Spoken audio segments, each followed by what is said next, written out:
Hey Nate, thanks for joining us. So the season's only a week and a half away. Without the benefit of preseason, I mean, what kind of football can fans expect to see? Do you think as the season gets started? I think around the league, I think the first game or so might be a little bit sloppy, just because obviously we haven't been able to have the preseason games with live tackling. It's you can do so much in practice with being able to stay healthy within your team, but obviously still getting those real live reps.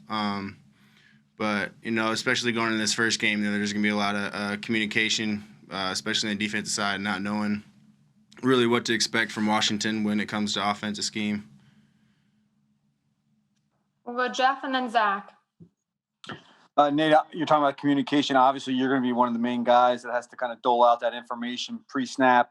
What has been your process here this year, going from a guy who really that wasn't necessarily his job to now all of a sudden it being one of his main jobs? Nothing's really changed for me. Last year I knew, especially going in from the beginning of the season, that my role was to back up Nigel and understand all the other spots of the defense when it came to linebackers. So, I feel like I've been preparing myself for this for the past couple of years. Just playing behind Jordan, playing behind Nigel, and learning all the checks, and just pretty much learn everything from them. And now since it's my opportunity, my time to shine, that I've already been working on it for the past couple of years. That it's just second nature to me. Zach and then John McMullen. Hey, Nate, Washington announced a few minutes ago that Dwayne Haskins is going to be their starting quarterback week one. The game you played down there last year when he started against you, I guess, what do you recall from his performance and what goes into preparing for him? I know last year he made a lot of pretty big conversions. I know he ran a speed option on us one time, and I think he took it to the house or he took it for a big gain. So we know he's mobile when it comes to him in the pocket and him out of the pocket. He didn't really have much experience going in beginning of the year, but towards the end you could see when you watch tape that every game he got better when it came to making the right reads and like even throwing on the run even. So we got our hands full when it comes to being prepared for him. John and then Tim. Hey, Nate, you just kind of mentioned Jordan there and Nigel Pratt and what they did for you as a young player. Now that you're the guy sort of in that linebacker room, you have some young players, rookies, Davion, Sean Bradley. Have you kind of taken on that role as a leader? Yeah, especially in Schwartz's defensive scheme, it's being a linebacker and making all the checks and alignments. It's not easy. So, just trying to give him a little bit of pointers. Maybe a little bit of I guess some pointers to just see things a little bit more clear. Maybe to slow it down for him a little bit because their plate's full when it comes to playing linebacker under Schwartz. So. I'm just trying to hand down some of the tips that I've learned from the other guys and a lot of the things that I've experienced and I've learned through the past couple of years. Tim and then Daniel Gallen. I wanted to ask you about the Will Parks injury. Get your thoughts on it and how you think it might impact the linebacker's role with, because he was going to be playing that key part as the third safety. Obviously losing Will for a bit is tough. He was a very versatile player for us, so he did play a lot of different roles. I don't really fully know what that's going to entail for us. I didn't know if we're going to go a little bit more base with 3 linebackers and 2 linebacker sets or whatnot, but we have a lot of versatile players in our defense who can move around and play different spots for us, and if just the mentality we've always had here is, one guy goes down, that's the next man up. So, it could go both ways. We could put an extra linebacker in, or we just bring another new DB up to play his position because we can do both. Daniel and then Dave Zangaro. Hey, Nate, there's some made this offseason about Rodney taking on more of a vocal leadership role with Malcolm leaving. What have you seen from Rodney during camp and I guess over the course of your entire career in Philadelphia? Rodney's a true pro. I've learned a lot through Rodney and myself. He just details his work every day, and that's for me. I've never really been a vocal guy to to motivate anybody, and that's someone who I've always looked up to was Rodney, just because he always just shows up every day. He does the details right, the small things right, and it translates to his game. But one thing I have noticed about him this year is that he has stepped up a lot when it comes to the vocal aspect. He talked to us today after the practice, and you can tell that he cares. It means a lot to him, and he wants to be one of the leaders of the defense, and a lot of guys have a lot of respect for him. Dave and then Martin. And you mentioned Jordan and Nigel Bradham being in charge of signal calling when you were younger in your career. How different were their styles with that? And are there things from both of them that you're taking? I feel Jordan and Nigel, they were two different players. Obviously they both could they're all 3-down linebackers. But when it came to athletic ability, I feel like they both had different types of traits. So a lot of me coming in, translating from safety to linebacker, I try to soak in as much as possible. I try to take all the good things from both of them that they do well in, and trying to fit it into my game. And I think that's what's kind of helped me a lot, is just to take a lot of the best things that they've done, considering they were two different types of players, and just kind of mold it into the way I play. How about the aspect of them actually making the calls, though? Were they different in that respect from each other? Well, I mean, it's hard to say, considering we've been running the same defense, so like a lot of our checks have been, similar. So it's making the calls, or, it's just black and white. It's just making the call, I guess. Hard to say. Martin and then Jeff Skaversky. Hey, Nate. With the regular season opening day just like a little over a week away, and, the young guys haven't had the benefit of playing preseason games and stuff like that. I mean, what do you tell those guys like Davion and Sean Bradley, about what to expect that first game, what the intensity is going to be like, that type of thing? I mean, have you started having those conversations with them? Yeah, we've been talking about it for a while, especially in the special teams room. They had, like I said, they didn't have the privilege of doing preseason games, so they've never really got to see the type of speed that, from practice to real game speed. And we try to just simulate it every day. And a lot of the older guys, me and Duke, we really try to tell them that you got to take practice serious, because right now this is the only opportunity we're getting. So that with being the look teams. We need good looks from those guys, but we got to, try to let them know that things are going to ramp up, so their urgency is going to have to be at all-time high. Jeff and then Jimmy. Hey, Nate, hope all is well. Kind of going back to the Will Parks injury, what is kind of the mood in the locker room? There's a lot of injuries, it seems like, with you guys. Some are serious, some are day-to-day, some are, season-ending. What is the mood in the locker room when you have this many injuries and you guys haven't even really played a preseason game, and there's no preseason games? I mean, is it frustrating? Is it not even a topic of conversation? To be honest with you, it's really not. I mean, obviously, Will going down, it obviously sucks. It's, right off the field, we all kind of talked about it, like how bummed out we are. But, I mean, the past 3 years I've been here, I mean, you guys know just as well I do, when someone gets hurt, it's always just been the next man up. And, that's how we've always been here, is just, no one really blinks if someone goes down. And we knew that going into the season, especially with the COVID thing, whatever, someone's going to drop down in a day or whatever with all the testing and stuff, and that person's got to be ready to step up. And I just think that's just second nature, what we've been kind of used to here. I mean, at least the past 3 years that I've been here is, the next man up mentality. We have time for a couple more, so let's go Jimmy, Zach, and Ed. Hey, Nate, you didn't make the initial 53-man roster your rookie season, and now you're the clear-cut top linebacker on the team. So what ways do you think you've evolved as a player since your first camp here? Just the understanding of the game, obviously coming from college playing safety, it's obviously a lot faster and the closer you move to the football, and, things happen a lot quicker, and especially with, playing the Mike linebacker position, you gotta make a little bit more checks and communications with getting the D-line lined up and the secondary lined up. But, I've always just taken a day at a time. Every year I've, tried to improve in some way. And, my first year I played all special teams. And then my second year I did special teams with a little bit more defense. And then the third year just kind of, got a little bit more. And that's kind of what I was just doing, was just chipping away, showing the coaches and the teammates that I could be trusted in situations of the ball game, and show them that I do the things right. And, I think at the end of the day, they kind of paid off for me this with my fourth year. Go ahead, Zach.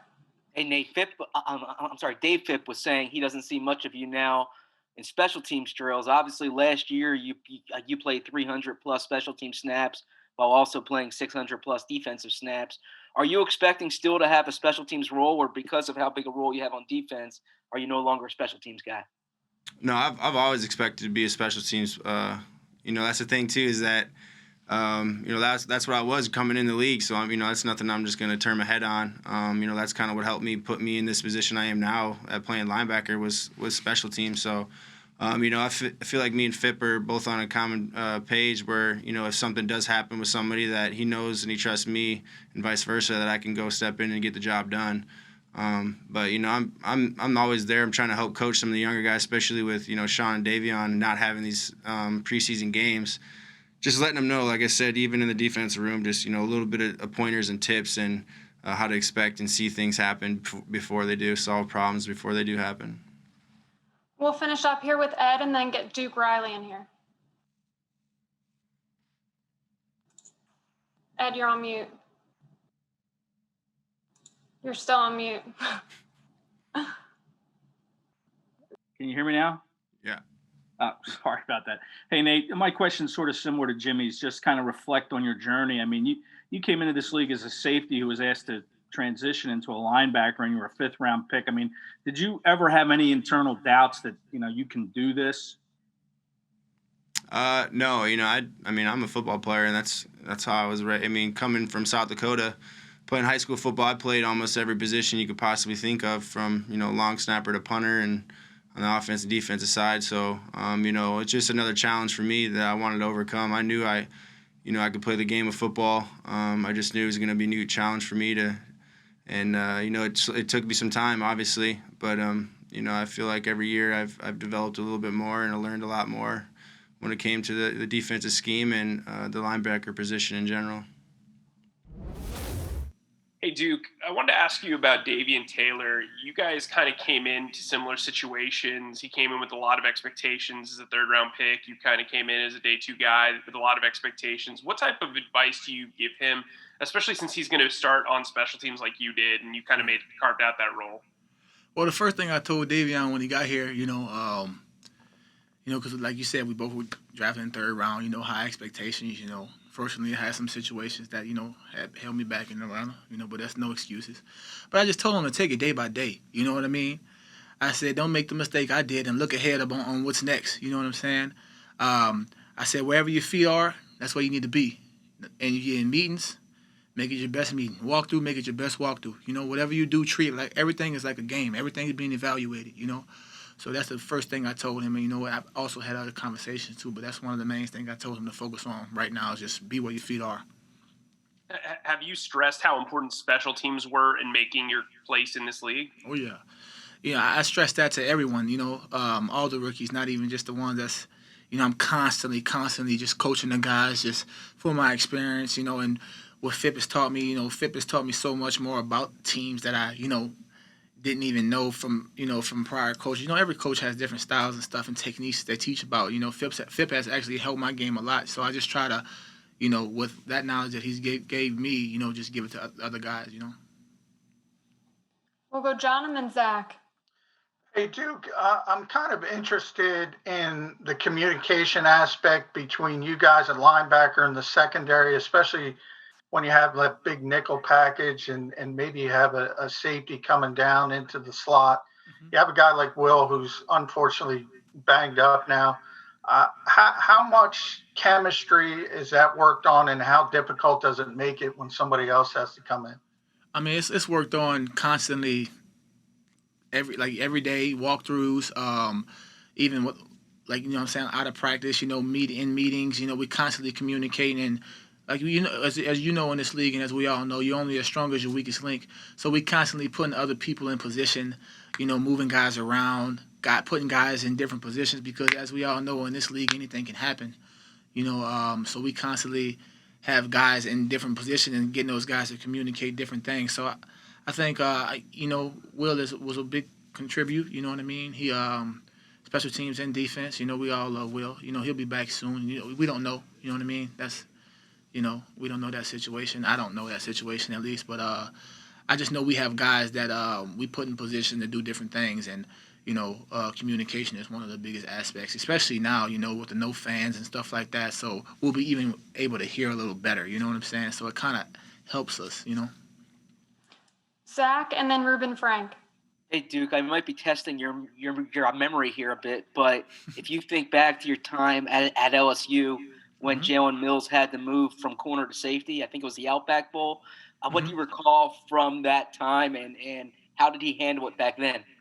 Well, I just know Jalen. Whatever you ask him to do, he'll do it.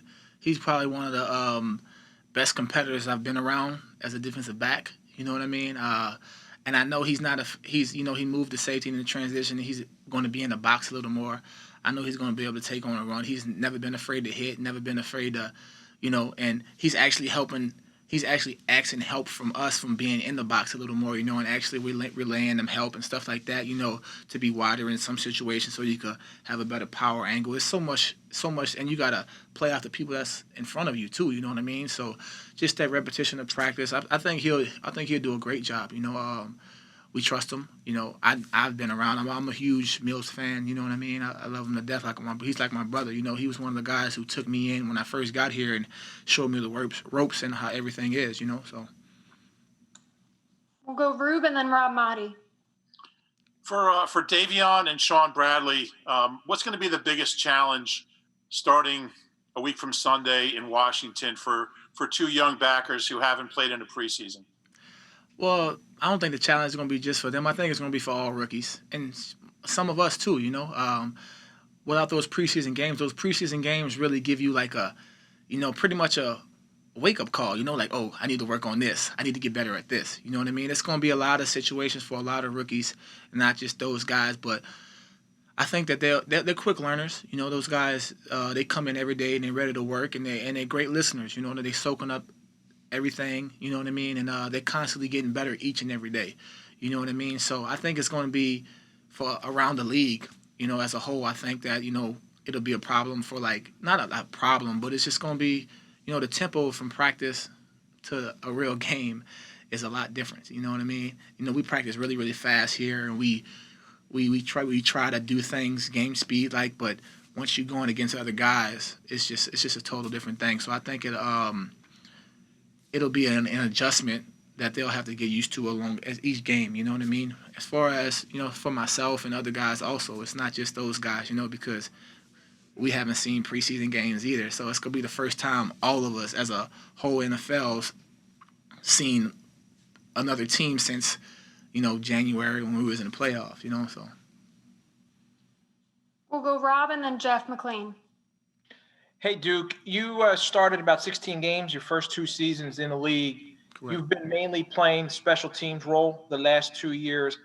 How do you look for more opportunities to get defensive snaps and impress upon the coaches that this is something I can do? Well, I knew that, coming from LSU, I was a guy who only played 1 year at LSU. I started my senior year, and special team was my thing my first 3 years there. And I knew that the quickest way to impress the coaches, coming from Atlanta, the situation I had there, coming here, I knew that the quickest way to impress the coaches was on special teams. And I've always took special teams serious because, like I said, that was all I did at LSU for my first 3 years, being behind Quan, Alexander, and Deion Jones, I've always been like that. I've had highs, I had lows, Unfortunately, I was at a low point in my career in Atlanta, and here I knew it was a fresh start. I knew what to expect.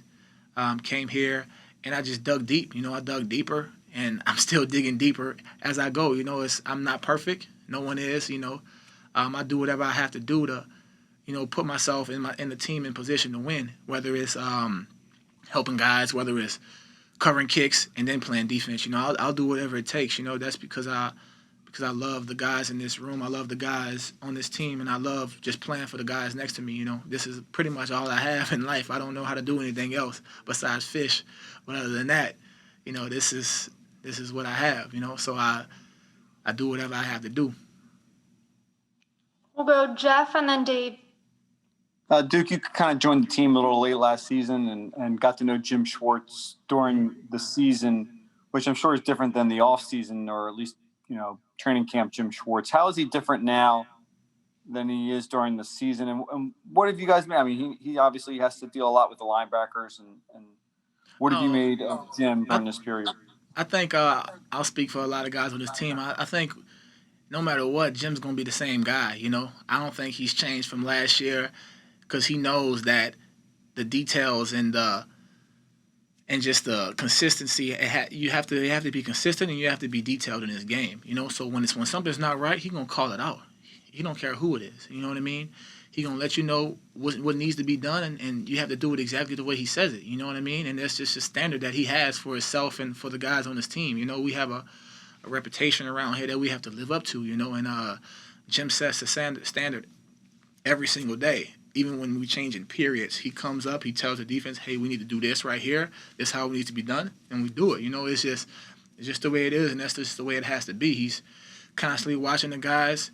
He's watching scout team reps. I remember him telling me good job on scout team reps when I was doing scout team last year when I first got here. So, and on special teams, he constantly watches every single drill, whether it's special teams, whether it's scout team. He's constantly dialed in on guys who he knows that he sees working hard, that he's always, being alert and aware. I love the way he works, and love the way he, comes out each day. We have time for a couple more, so we'll wrap it up here with Dave and then Mike K. Duke, you mentioned there was kind of a low point for you in Atlanta. Why was that? How did you deal with it? And then how excited were you maybe when you got a chance to get a new start? I mean, honestly, it was just when I first got in the league, I had a lot of personal stuff going on. I tore my knee my first game. Play wasn't torn because it was just a meniscus. I didn't get an MRI, so it was pretty much that injury. And then my next year, I tear my groin, and it was just like, I'm like, what am I doing? I'm doing everything I can. I'm working harder than I've ever worked. I'm putting extra time in. I'm the first one in the building, the last one to leave. I'm doing everything that I can, and just stuff wasn't just going my way, And I never really looked at it as, like a, this is almost over. I just always looked at it as, I'm gonna get out of this. I just got to keep working. I can't feel sorry for myself. I cleaned up some off the field stuff that I had going on with my personal life, family situation and stuff like that. And I just started just putting all positive stuff around me, positive people. If it wasn't helping me, then I was just separating myself. You know what I mean? Not that I was changing on people. It's just that, in life, you just go through stuff. I mean, we're not just football players. We all have different problems. Everyone has stuff that goes on that, I'm not the type of guy that I am. I try to help everyone, So I kind of had to step back, and realize that I needed to help myself first before I had to help other people. You know what I mean? So that was the main thing, So that was really it, Other than that, and I was praying for a change, you know what I'm saying? Because I was kind of in a hole, I was digging a hole, and I felt like I was digging myself deeper. And I was praying. I literally prayed I don't want to get cut, but I need to change. I need something new. And I promised God, just a week or two later after praying, they called me. Keanu Neal went down, and the GM never really called me when I was in Atlanta. So he called my phone. I'm just I was teaching my little boy how to, play t-ball at the time. I remember yesterday. And he just calls me and he says, hey, Philadelphia is calling for you. They want you. I'm like, damn, it feels good to be wanted, And I'm just it's not just any team that's calling for me. It's the Philadelphia Eagles, and I know about this organization. I know what they just won a Super Bowl, a couple years prior. You know what I mean? They always constantly competed in the playoffs. And coming from Atlanta, we played them, and I think we lost to them 2 or 3 times before we beat them last year when I was there. But other than that, so that was a positive. And I knew Jalen was here, knew some other guys on the team. I actually took an official visit here during the process, so I met a couple of the guys, And I just knew that it just felt right, It felt right when I walked in a building. You know what I mean? It felt like I meant to be here. We'll wrap it up with Mike Kay and then get Greg Ward. Duke, you've kind of immersed yourself in the locker room and really gained appreciation kind of from your teammates. But one guy it seemed like you really connected with is Alex Singleton. Mhm. He's a guy who, if you play the roster number battles, he might be on the bubble. What's this weekend going to be like, maybe with you and him or with other guys on the team that you've made relationships with, knowing what's coming the next couple of days? Well, I guess you could say the reason why Alex and me were so close because when I first got here, Alex wasn't on the active roster, and he was pretty much on a scout team. And the way he was practicing, it kind of like, it was just something that I admire. He's probably one of the hardest practice guys out there. He's one of the hardest working guys. He would line up against me when I was on punt team, and he would rush me and I appreciated that. You know what I mean? I appreciate when someone gives me their best. You know what I mean? Like I tell everyone when I go against someone, man, I can only give you my best. I'm sorry, I'm not about to cheat you or cheat myself. And that was just something that clicked with us. You know what I mean? And him, Nate, TJ, they all helped me helped me learn the defense. They helped me with special teams. They helped me, be comfortable in the building. And that's kind of like how I earned my respect because I took that challenge. The way I watched Alex, I'm like, okay, this is how I need to do. I need to do this every day. I need to take it and just go hard every day. And that's kind of like how I earned my respect in the building by just going hard every day, and just But I was doing the same thing that I was doing in Atlanta. That's why I felt like I was digging a hole because I was working. I've always been known as you can ask anybody who's ever played in a locker room with me that I'm gonna work hard and I'm gonna go hard for everybody. You know what I'm saying? So I think that's kind of like how I pretty much earn my respect by just being the same guy every day, no matter if I'm feeling bad, feeling sick. I built up a standard for myself that I have to upkeep every day. And I'm all about that. Actually asked Boston Scott this question the other day. Final cuts are coming up, and there's going to be a lot of young guys who kind of are heartbroken on Friday or Saturday when final cuts happen. Having been through that in your career and come out the other side, and there's a lot of guys on this team who've been through that who have ended up making the 53.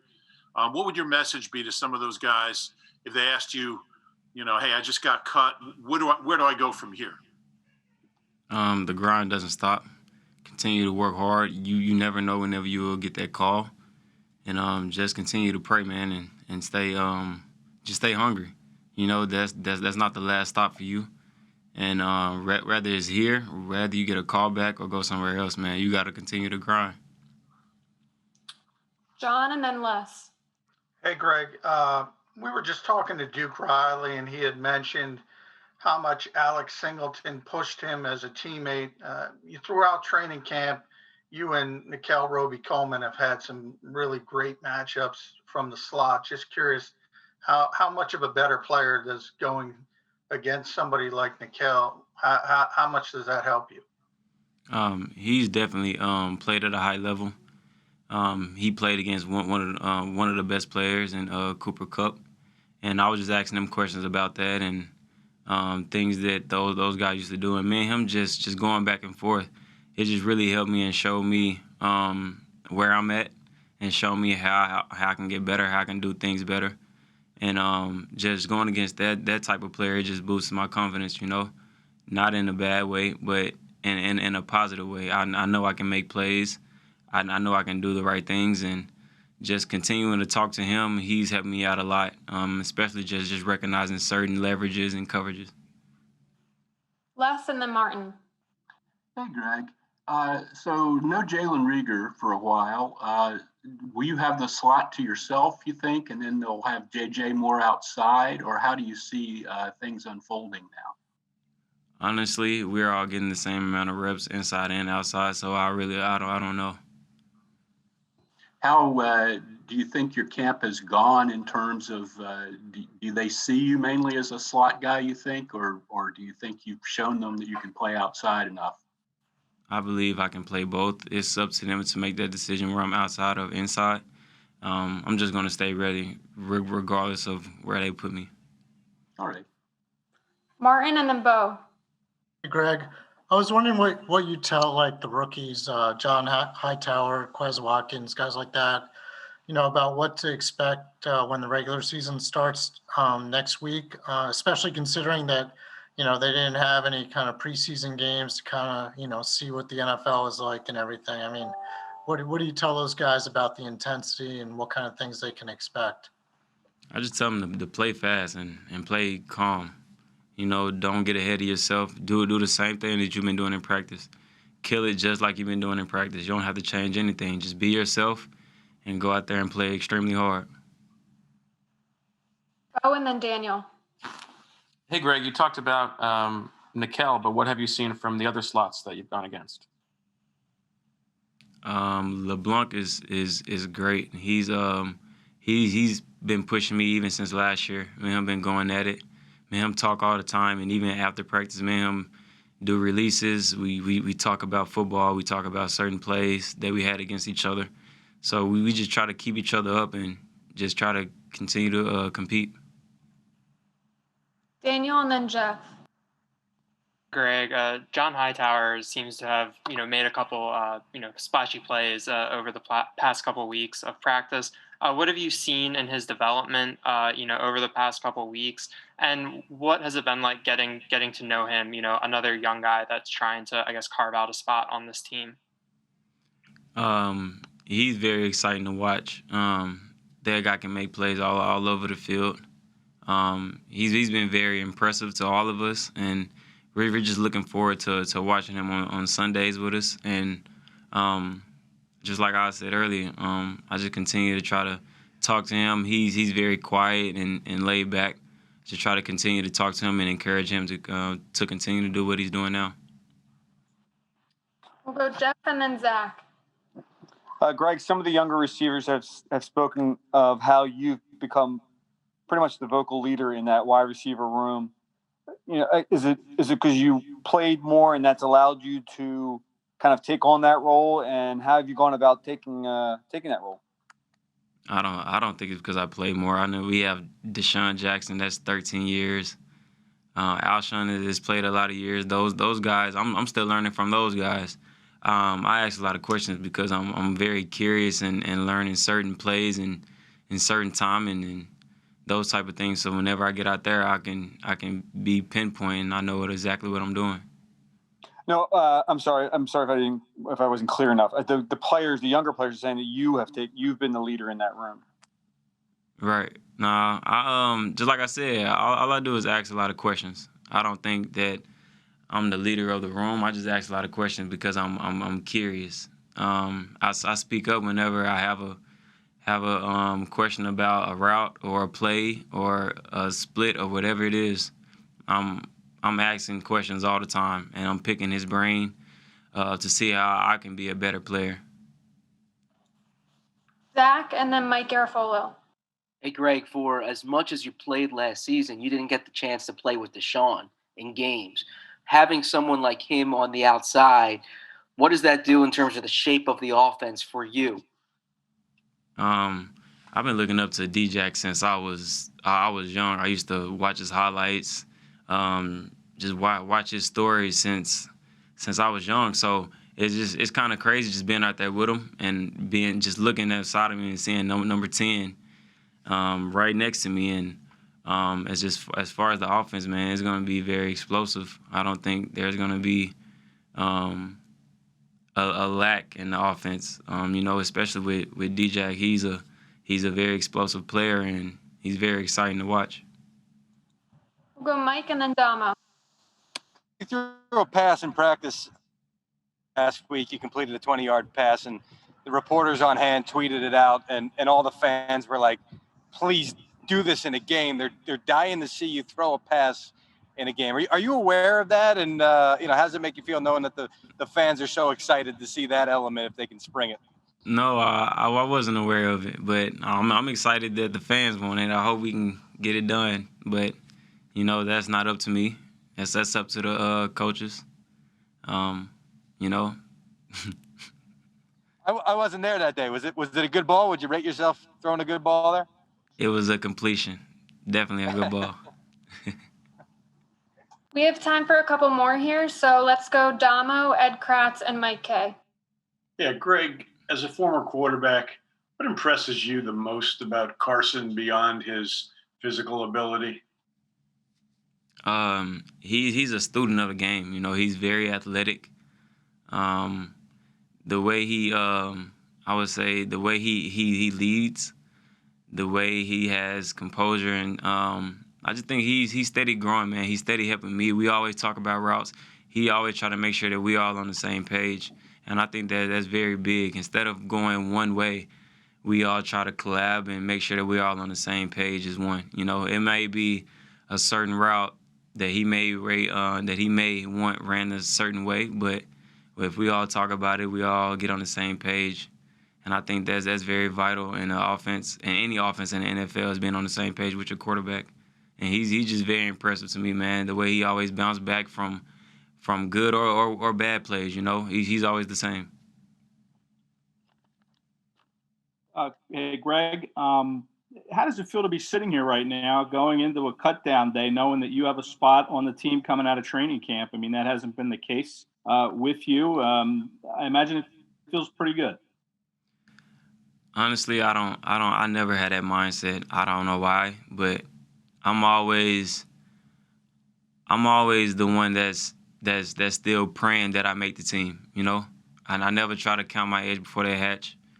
I'm always working like it's my last practice. So I'm just praying, and we'll see what happens. We'll wrap it up here with Mike K. Hey, Greg, I know Jalen Hurts was coming up in Houston in that area when you were a quarterback at Houston. I'm just curious what your guys' relationship's like, Jalen Hurts, that is, now that he's here, and what did you kind of know about him before he got here? I know a lot about Jalen. He was very exciting to watch in college, and now me and him talk all the time. He always come up to me asking me questions, and I believe before every practice we always go over the plays. We always talk about plays, certain routes and stuff like that. So just continuing to talk to him, and I know a few people from Houston that he knows, and we always just talk about life and in general, just keeping that friendship going.